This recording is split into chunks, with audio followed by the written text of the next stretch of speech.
बिस्मिल्लाहिर्रहमानिर्रहीम इय्याका नअबुदु व इय्याका नस्तईन।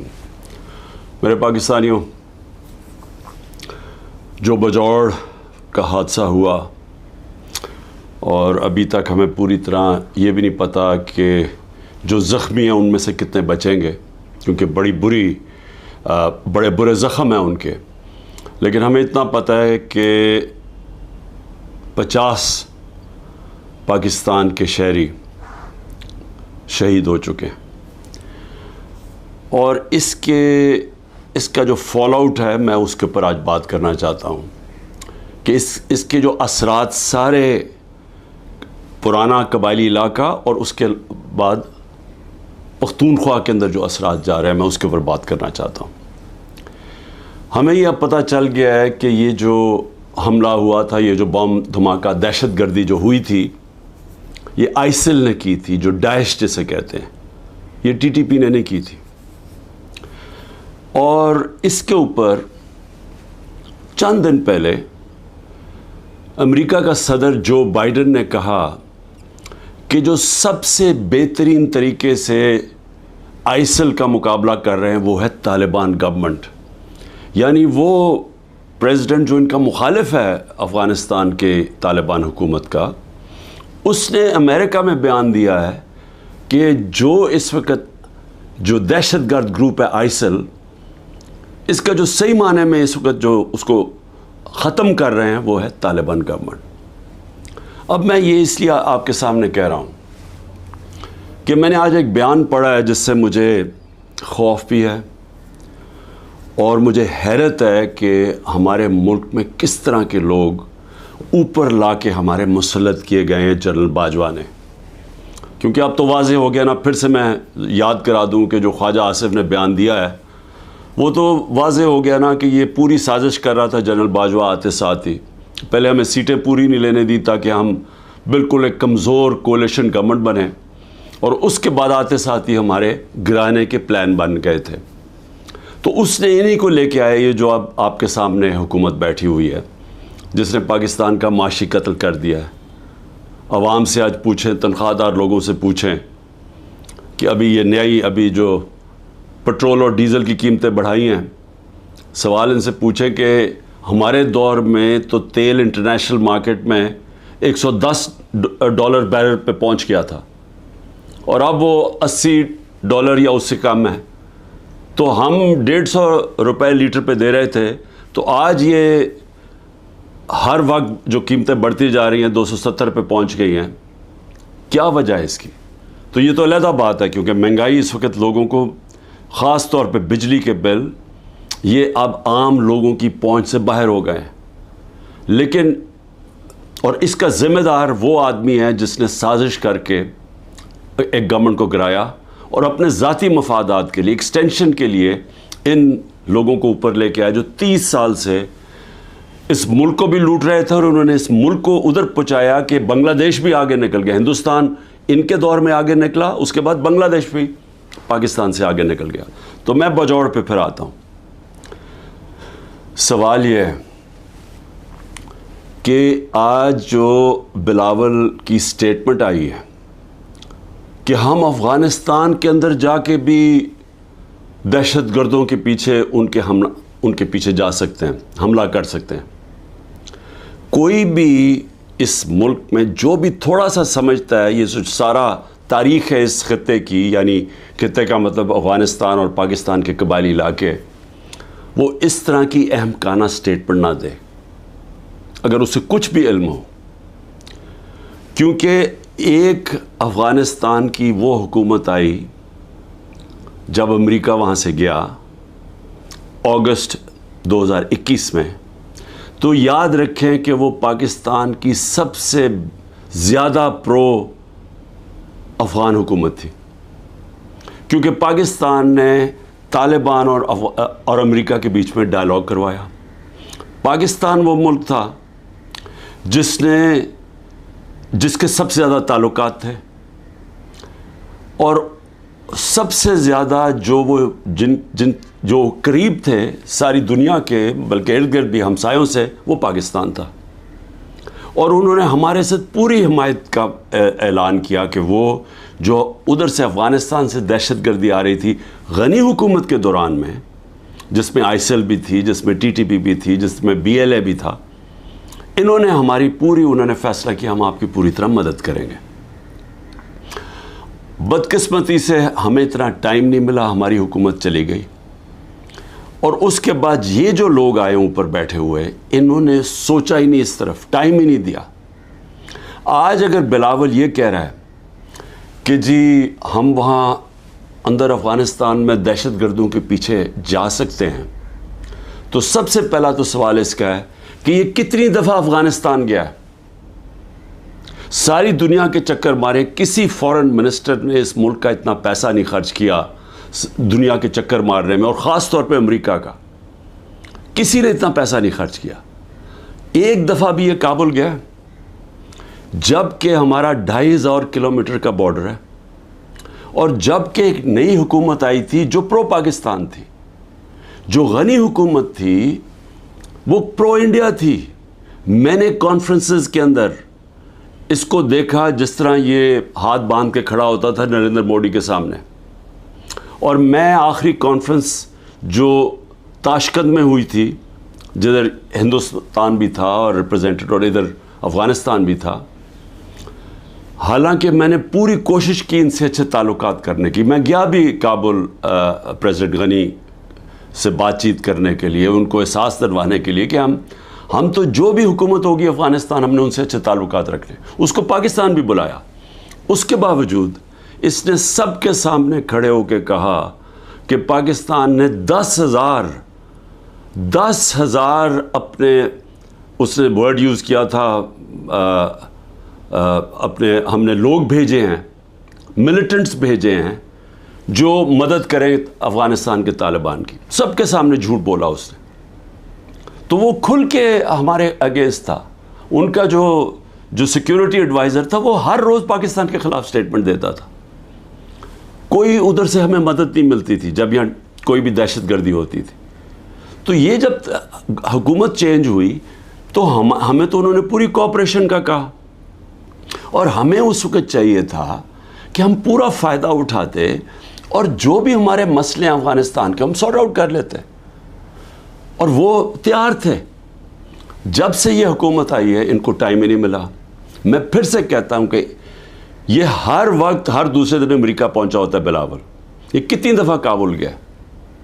हमें चाहिए था कि हम वो सारा एरिया जो हमें मसले बने हुए हैं दहशतगर्दी को, उसको ख़त्म करते। ना इसके पास टाइम था, क्योंकि, और या फिर इसके जो मास्टर्स थे, इसके आका थे, उनसे इजाज़त नहीं मिली। ना ही इनको इजाज़त मिली जो हमने रूस से सस्ता तेल बात करके आ गए थे। सदर पुतिन ने हमें कह दिया था, मीटिंग हो गई थी पाकिस्तान के एनर्जी मिनिस्टर और उनके एनर्जी मिनिस्टर की, लेकिन उनके डर से, अपने आकाओं के डर से, ना ये रूस से तेल लिया हमने, जबकि तेल की कीमत $110 पे पहुंची हुई थी। और हिंदुस्तान ने 40% कंसेशन के ऊपर रूस से तेल लिया, जबकि वो अमेरिका का एलाई है, उनकी स्ट्रेटेजिक पार्टनरशिप के अंदर है। और ना ही इनसे, उनके डर से ना ये वहाँ गया। उसका आज ये नतीजा क्या है?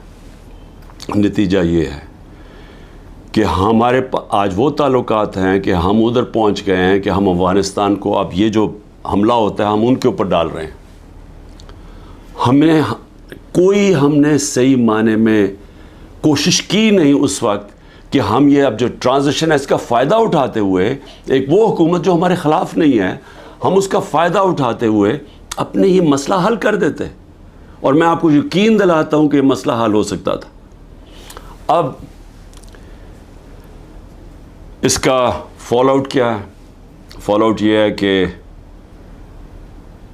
मौलाना फजल रहमान ने स्टेटमेंट दी। फजल रहमान कहता है कि जी हमारी एजेंसीज सोई हुई थी। फजल रहमान साहब, जब हम इतनी देर से कह रहे हैं कि जो 636 पख्तूनख्वा के अंदर दहशतगर्दी के वाक़े हुए हैं, हम कहते जा रहे हैं कि एजेंसीज़ का टाइम बजाय इंटेलिजेंस, असल में तो दहशतगर्दी इंटेलिजेंस एजेंसीज लड़ती हैं। बजाय उधर टाइम देने के वो तो सिर्फ तहरीक इंसाफ को ख़त्म करने की कोशिश में थे। जो तहरीक इंसाफ के घरों में रिश्तेदारों को उठाया जा रहा है, उनको ट्रैक किया जा रहा है, उनके फ़ोन को ट्रैक किए जा रहे हैं, जियो फेंसिंग की जा रही है, जिस तरह हम कोई गैर मुल्की, हम कोई दुश्मन है। और वो जो काम करने वाला था वो काम किया नहीं, उससे बढ़ती जा रही है सारी दहशतगर्दी। और ख़ास तौर पे पख्तूनख्वा की पुलिस के ऊपर, स्पेशली जो पुलिस के ऊपर अब इस वक्त उनका शहादतें हो रही हैं, अब इसका कौन जिम्मेदार होगा। लेकिन इससे और भी आगे चलें, जो पख्तूनख्वा के लोगों के अंदर इस वक्त गुस्सा है। पीटीएम क्यों बनी थी? पीटीएम ये बनी थी कि जो सारी लड़ाई, जो वॉर ऑन टेरर असल तो कबायली इलाके में हुआ, वो उजड़ गया, लोगों के घर तबाह हो गए, ज़कात देने वाले हो गए, वो सारे लोग नकल मकानी करनी पड़ी, लोग अपने घरों से निकल गए, घर जब वापस गए घरों में बचा कुछ नहीं था। स्वात के लोगों से, मलाकान के लोगों से भी यही हुआ। वो जब सारे निकले वहाँ से बाहर, जब तक वापस गए, वो भी ज़कात देने वाले, ज़कात लेने वाले बन गए। तो सबको वो याद है, बड़ी तकलीफ़ें उन्होंने उठाई, कुर्बानियाँ तो सारी इस इलाके ने दी। सबसे ज़्यादा जो एक तो ऑपरेशंस में तालिबान और मिलिट्री के बीच में बेचारे वो पिस गए, ऊपर से ड्रोन अटैक्स, 400 ड्रोन अटैक्स कर दिए। ड्रोन अटैक्स का भी जो सारा जो बदला लिया जाता था वो पाकिस्तानी फ़ौजियों के साथ और पुलिस के ऊपर, दोनों तरफ पाकिस्तानियों को नुकसान हो रहा था। जबकि हुक्मरान एक मुंह से आवाज़ नहीं निकलती थी, क्योंकि अमरीकी ना नाराज़ हो जाएं कि ड्रोन अटैक्स कभी हुआ ही नहीं है दुनिया में कि जिस मुल्क आपका जिसके लिए जंग लड़ रहे हैं वो आप ही के ऊपर हमला करे।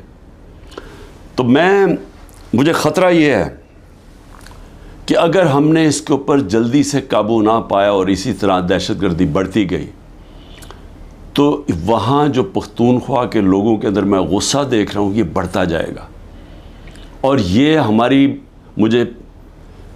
मैं कोई डराना नहीं चाहता किसी को, लेकिन अगर यही गुस्सा बढ़ता गया और ये उस तरफ चला गया जो आगे जो दहशतगर्दी हो रही है और वो बढ़ती गई, तो क्या पाकिस्तान आजकल के दौर में, जब माशी तौर पे हम वैसे ही हमारा बदतरीन दौर है, क्या हम ये दहशतगर्दी का मुकाबला कर लेंगे? क्या ये अफोर्ड कर सकती है? और क्या इस तरह का फॉरेन मिनिस्टर ऊपर बैठा सकते हैं जो इस तरह की पागलपन वाली स्टेटमेंट्स थे, जो बजाय मसला हल करने के वो और मसला गंभीर करवा दे?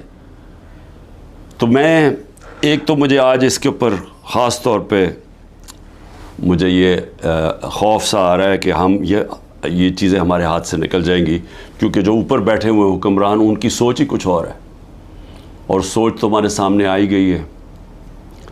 एक तो आज शहबाज शरीफ ने एक और इलेक्शन से भागने के लिए एक और सेंसस का शोशा छोड़ दिया। भाई मुझे ये बताएं कि जब से आप आए हैं 15 महीने पहले, तो क्या तब आपको नहीं पता था कि इलेक्शन अक्टूबर के अंदर होने हैं, नेशनल इलेक्शन, आपकी टर्म ख़त्म होनी है? तब आपको नहीं पता था कि ये जो सेंसस जो भी हमने करना उससे पहले करें? ये एक और इलेक्शन भागने का इन्होंने रास्ता निकाल लिया। दूसरा, दोनों पख्तूनख्वा के अंदर और पंजाब में गैर आइनी हुकूमतें चल रही हैं, केयर टेकर। पहले तो वो केयर टेकर है ही नहीं, केयर टेकर तो न्यूट्रल होती है। वो तो इन्होंने अपनी ये एक नून लीग चला रही है पंजाब, और दूसरा वो फजलुर रहमान और वो ANP चला रही है पख्तूनख्वा। ये तो केयर टेकर है ही नहीं। और उन दोनों सूबों के लोग जो 70% पाकिस्तानी हैं, वहाँ गैर आइनी लोग बैठे हुए हैं जिनकी कोई कानूनी हैसियत नहीं है। अब ये कोशिश कर रहे हैं कि मज़ीद और ये ऊपर बैठे रहें, और ये एक शोशा इसका, और ये कि जनाब हम सेंसस करवाना चाहते हैं, सिक्योरिटी का भी शोशा बना लेंगे। पंजाब की 14 मई की इलेक्शन उन्होंने इसलिए नहीं करवाई, हमारे पास पैसे नहीं है जी। पैसे MNAs को रिश्वत देने के लिए बहुत पैसे हैं, लेकिन हमारे लिए पैसे नहीं है इलेक्शन करवाने के लिए। 20 अरब रुपया नहीं था। और अब जो मुझे नज़र आ रहा है, ये फिर कोशिश करेंगे कि किसी ना किसी तरह इससे निकलें, और लोगों को फिर ये जो रद्द-ए-अमल आना है उसके लिए ये तैयारी कर रहे हैं। क्योंकि ज़ाहिर है एक अगर लोग बेचारे इलेक्शन की इंतज़ार कर रहे हैं ना, कि हमें जो इन्होंने लोगों का माशी कत्ल किया है, यानी ऐसे माशी हालात अवाम के ऊपर तो आए ही नहीं हैं। सारे जो माशी इंडिकेटर्स हैं वो पाकिस्तान की तारीख के सबसे बुरे हैं। बेरोज़गारी ले लो, इंडस्ट्री बंद हो रही है, ग्रोथ रेट जब नीचे आती है, मतलब जब आपकी दौलत में इजाफा जो 6.1% से अब जो 0 पे आई है, तो इसका मतलब बेरोज़गारी तो बढ़नी है, दौलत कम हो रही है मुल्क की। और उसके अलावा महंगाई जिस सतह पे पहुंच गई है, तो लोगों के हालात तो सबको पता है। अब लोग इलेक्शन का इंतज़ार कर रहे हैं। इन्होंने अब क्या किया, अब 2 कानून लेके आ रहे हैं। एक है सीक्रेसी एक्ट और दूसरा है प्रिवेंशन ऑफ एक्सट्रीम वायलेंस। वो एक में ही क्या कर रहे हैं कि आप इंटेलिजेंस एजेंसीज को कि किसी मसन मेरे ऊपर एक फ़ौज के इदारे में, इंटेलिजेंस के इदारे में एक आदमी मेरे ऊपर कत्ल करने की कोशिश करता है, जो मुझे पता है उसने किया। मैंने अगर उसका नाम ले लिया तो वैसे अभी इन्होंने मेरे ऊपर गद्दारी का केस कर दिया है कि यानी मेरी जुर्रत कैसे पड़ गई कि मैंने उसका नाम ले लिया FIR के अंदर। वो FIR भी नहीं हुई तो मैं गद्दार बन गया हूँ। अब ये एक तो वो करने जा रहे हैं, दूसरा सीक्रेसी एक्ट में कि जनाब ये किसी के घर में भी घुस जाएंगी इंटेलिजेंस एजेंसी। हमारे घरों में तो घुस ही रहे हैं। मेरे घर के ऊपर हमला हुआ, दरवाज़ा तोड़ के 40 लोग अंदर आ गए, घर में जो चीज़ें पड़ी लूटी, लोगों को मारा धाड़ा, उठा के ले गए खनसामे को, वो जो माली था, 2-3 वर्कर्स, सबको उठा के ले गए। तो वो तो हो ही रहा है हमारे घरों पे। अब ये फैसला किया किसी के घर में भी जा सकते हैं, कि किसी के घर में भी जाएंगे, कहें जी हम सर्च वारंट के बगैर अंदर घुसेंगे, कोई चीज़ भी उठा लेंगे। मेरे घर जब आए थे तो असला छोड़ के चले गए कि जी असला मिला हमें यहाँ से, और वो सोशल मीडिया पे दिखा रहे हैं कि लेके जा रहे हैं अपनी कमीज़ों के नीचे असला, और वहाँ ऊपर छोड़ के चले गए। और अब ये कुछ भी कर सकते हैं। तो ये तो किसी के घर में घुस के तोड़ के चीज़ें अच्छा लूटते हैं, चीज़ें चोरी करके ले जाते हैं। तो अब तो इसको कानून बनाना चाहते हैं कि कहीं भी जा सकते हैं। तो ये जो जिस तरफ आप ये लेके जा रहे हैं मुल्क को, तो ये तो सीधी कहने के जी आप हमारे ग़ुलाम हैं, हम आए ऊपर आपके ऊपर बैठने आए, आप हमारे ग़ुलाम हैं। हम एक आज़ाद मुल्क, आज़ादी तो वैसे ही ख़त्म करते जा रहे हैं। तो अब तो ये अंग्रेज़ों से भी ज़्यादा बदतरीन ग़ुलामी है, क्योंकि अंग्रेज़ों के ज़माने में फिर भी आप 24 घंटे में किसी को अदालत में पेश करते थे जब अगर आपने किसी को उठाया है। यहाँ तो लोग गायब हो जाते हैं। इमरान रियाज अभी तक गायब है, उसको कोई 80 दिन हो गए हैं। किसी को पकड़ सकते हैं, हमारे कई लोगों को उठाया हुआ है, कोई वारंट नहीं होती, कई लोगों को अंदर बंद किया हुआ है, उनके अभी तक FIR नहीं की उनके ऊपर। तो यहाँ तो कोई कानून ही नहीं है। तो ये अब एक ग़ुलामी की तरफ हमें लेके जा रहे हैं, मुकम्मल तौर पे कि हम अब इनके ग़ुलाम बन जाएं, जो मुंह खोले। असल में ये एक आज़ादी के ख़िलाफ़ अब ये कानून बना रहे हैं कि आप कानूनी तौर पे हमें ग़ुलाम बना लें, कि हमारी कोई आवाज़ ना हो, हम कहीं ना जा सकें।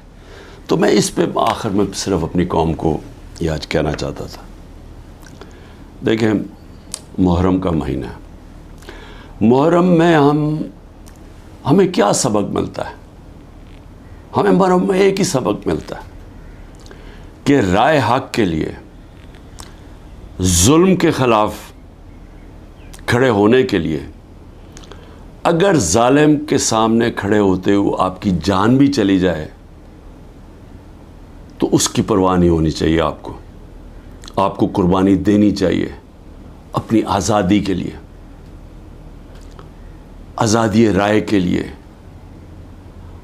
आपको अपने हकूक़ के लिए, इंसाफ के लिए। क्योंकि जब तक एक कौम आज़ाद नहीं होती, दुनिया की तारीख़ में उसका कोई मुकाम नहीं होता। वो मैं बार बार आपको मौलाना रूमी का वो जो उनकी एक कहावत है कि जब अल्लाह ने आपको पर दिए तो क्यों चूंटियों की तरह ज़मीन पे रेंग रहे हो। ग़ुलाम ज़मीन पे रेंगते हैं, उनकी कोई हैसियत नहीं होती। 25 करोड़ की आबादी है। आज मुझे बताएं हमारी क्या हैसियत रह गई है। वो जाके बिलावल भुट्टो कितनी दफ़ा अमेरिका गया है, पता नहीं कितने हमारे डॉलर खर्च किए उसने वहाँ। और जब नरेंद्र मोदी वहाँ गया तो उसको ऐसा उन्होंने जिस तरह का इस्तकबाल दिया। और उसके बाद बायलैटरल टॉक थी उन दोनों के बीच में, अमेरिका और इंडिया। पाकिस्तान को उन्होंने दहशतगर्द बना दिया कि जी धमकी दी कि दहशतगर्दी बंद करो। ये हैसियत रह गई है। हिंदुस्तान जाता है बिलावल भुट्टो, जो उनका फॉरेन मिनिस्टर इसको जलील करता है। मैंने कभी किसी कॉन्फ्रेंस में एक होस्ट मुल्क जो होस्ट कर रहा है, मैंने कभी नहीं देखा इस तरह की जिल्लत। तो क्या हैसियत रह गई है कि ये हमारी हैसियत है, क्योंकि ग़ुलामों की क्या हैसियत है।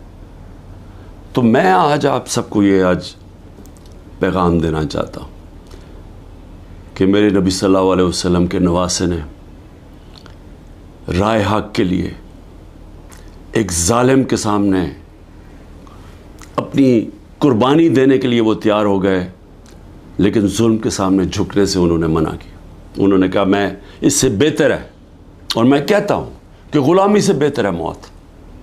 और सदियों तक हर वक्त जब मुसलमान जुल्म के सामने खड़ा होता था तो उनको याद आता था कि हमारे नबी सल्लल्लाहु अलैहि वसल्लम के नवासे ने जालिम के सामने सर नहीं झुकाया, सर कटवा लिया। ये मैं आपको एक जो बरतानिया की तारीख़ है उसमें से एक वाक़या बता दूँ। बरतानिया का एक हेनरी उसका नाम था, जो उनका बादशाह था, उसका बड़ी करीब दोस्ती थी एक जज था सैमुअल बेकेट। वो जो जज था उसको वो बना देता है चीफ जस्टिस बना देता है। एक केस चाहता है कि बादशाह कि ये तुम मेरे लिए फैसला करो। उसका अपना दोस्त जो उनका जो चीफ जस्टिस होता है वो खड़ा हो जाता है, कहता है नहीं ये नाइंसाफ़ी है। वो उसको धमकियां देता है, डराता है, धमकाता है, दोस्ती जताता है। सैमुअल बेकेट कहता है मैं नाइंसाफ़ी नहीं कर सकता। आखिर में उसको फांसी दिलवा देता है। वो पीछे नहीं हटता, मरने के लिए तैयार हो जाता। बरतानिया के जज सारा जस्टिस सिस्टम याद रखता है उस आदमी को। सदियों तक जब भी जज खड़ा होता था तो उसके भी जहन में आता था कि सैमुअल बेकेट था। पाकिस्तान में जजेस देखे, हमारे जजेस जस्टिस कॉर्नेलियस मुसलमान तो नहीं थे। सब जुडिशरी उनको याद करती है, रिस्पेक्ट करती है। सबको पता था कि इंसाफ के लिए खड़े होते हैं। आज भी वही दिन है। हमारे जजेस के बीच में नज़र आ रहा है कि एक दो जजेस खड़े हो गए हैं इस जुल्म के निज़ाम पे, धमकियों के बावजूद वो खड़े हो गए कि लोगों के इंसानी हकूक़ के लिए। और वो लोग याद कर रहे हैं उनको, घरों में उनकी बात हो रही है। मैं आज अपनी जुडिशरी को कहना चाहता हूँ कि ये मुल्क को बिल्कुल ग़ुलामी से बचाने के लिए आप रोक सकते हैं। हम तो खड़े हैं। मैं तो आपको ये वाज़े कर दूं कि मैं जब तक ज़िंदा हूँ मैंने तो इसे कबूल नहीं करना कभी, इस जुल्म को, ना इस ग़ुलामी को। लेकिन मैं अपनी जुडिशरी से कहता हूँ कि ये वक्त है, आप में से वो लोग हैं जो एक वक्त याद रखेंगे, जो नाम होगा कि जी वो देखें वो आदमी जब ये मुल्क को ग़ुलामी की तरफ लेके जा रहे थे, मिलिट्री कोर्ट्स की तरफ लेके जा रहे थे, कि जिन लोगों के घरों में घुस के औरतों को, बच्चों को उठा के ले जाते हैं, घर लूट लेते हैं, रिश्तेदारों को। कलेक्टिव पनिशमेंट सिर्फ इसराइल देता है फ़लस्तीनियों के ख़िलाफ़। मकबूजा कश्मीर में कश्मीरियों के ख़िलाफ़ देते हैं। FCR जो थी, जब अंग्रेज़ हुक्मरान था, वो देता था कबायली इलाके के लोगों को कलेक्टिव पनिशमेंट कि एक फ़र्द अगर नहीं है तो उसके रिश्तेदार पकड़ के ले जा जाते थे। लेकिन आज़ाद माशरों में कोई कलेक्टिव पनिशमेंट नहीं होती। और ये हमारे यहाँ खुलेआम हो रही है। बच्चों को उठा के ले जाते हैं, रिश्तेदारों को ले जाते हैं। तो मैं अपनी जुडिशरी को कहता हूँ कि देखें, ये सारी कौम आपकी तरफ देख रही है। जो जो आप में से स्टैंड लेता जाता है, इंसाफ के लिए खड़ा होता है, लोगों की आज़ादी के लिए, लोग उसको हमेशा याद रखेंगे। लेकिन उनको भी देख रहे हैं, जो वो कहते हैं ना, वो तिफल क्या करेगा जो घुटनों के बल चले, जो पहले ही से गिरे हुए हैं, ताकत के सामने सर झुका के बैठे हुए हैं, उनको भी, उन जजेस को भी लोग देख रहे हैं, उन सहाफ़ियों को लोग देख रहे हैं। अरशद शरीफ हमेशा याद रहेगा इस कौम को कि उसने बजाय ये कि अपने ज़मीर का सौदा करे, वो मुल्क छोड़ के चला गया और वहाँ उसको शहीद किया गया। 4 आज हमारे बड़े बड़े सहाफ़ी मुल्क से बाहर बैठे हुए हैं, बजाय ये कि वो अपने ज़मीर का सौदा करें।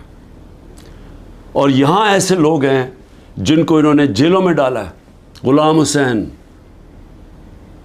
औरिया मकबूल जान, समी इब्राहिम, एयाज अमीर। ये लोग इनको याद रखेंगे कि इन्होंने ज़मीर का सौदा नहीं किया, ये खड़े हुए राय हक पे लिए।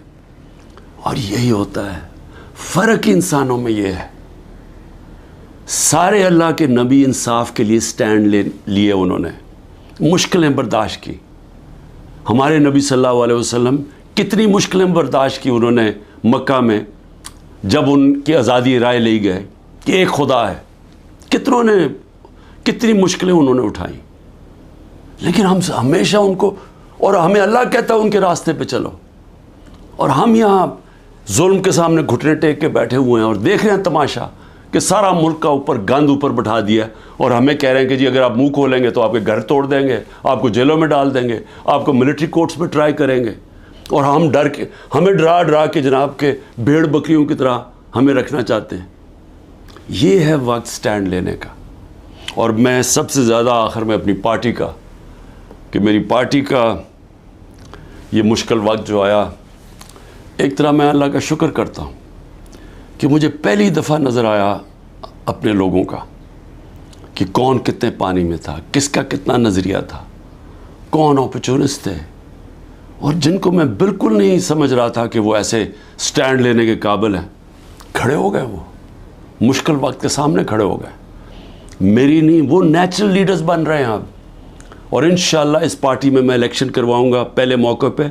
नेशनल लीडरशिप, नेचुरल हमारी पॉलिटिकल लीडरशिप निकलेगी, और ये होगी इंशाल्लाह वो असल तहरीक इंसाफ जो इस मुल्क के अंदर, जो 27 साल पहले मैं निकला था, इंसाफ का, अदल और इंसाफ इस मुल्क में सबसे पहले कायम करेंगे, फिर ये मुल्क खुशहाल होगा। वो इंशाल्लाह वो लीडरशिप निकल रही है। पाकिस्तान जिंदाबाद।